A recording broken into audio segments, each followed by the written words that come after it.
I just want to thank you all very much. This is just so wonderful to see all of you here recognizing that the best days of our city are still ahead of us, and that if we all work together, we really can achieve these magnificent goals. It's so exciting to see people here, some of whom were old enough to campaign with me, some of whom were in elementary school, and a few came after I was mayor. So your reference to history simply reminds me of my place in this regard. Let me just say quickly about Community Development Finance Corporation. When I came into office, this was 1987, in campaigning, I found that there were a lot of banks in the city who recognized that they had an obligation under a federal Community Reinvestment Act to invest in lower income communities, but they were finding it difficult to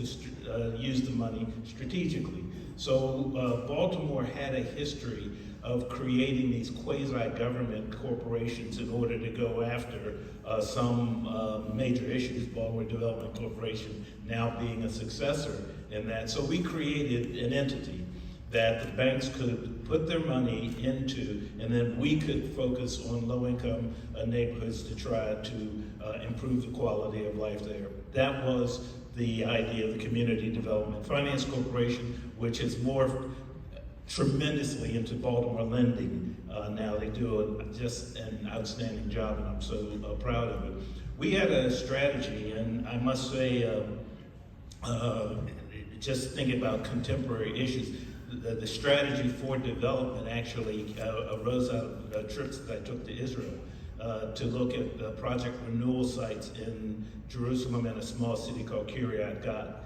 And the whole idea there was to make sure that we were not only investing in the building of new housing, but that we were doing complete services for individuals, similar to what you were talking about, Dr. Perry, earlier.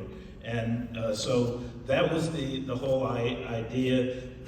There was some success. The biggest failure had to do with a speech that I gave in the community. I was so excited by some initial development, new housing, new businesses in Sandtown-Winchester, where we were working with a private foundation. And at a speech that I made, I said, we should be committed to eliminating all vacant housing in this neighborhood.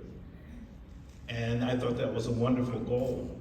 But what I didn't include were property owners who were investing in it but did not live there. So they just waited for the city to come in and acquire those properties. So we started with, I don't know, several thousand vacant homes. And as I left office, we still had several thousand vacant homes. So I learned a great deal about the need to involve all elements, all constituencies with a strategy.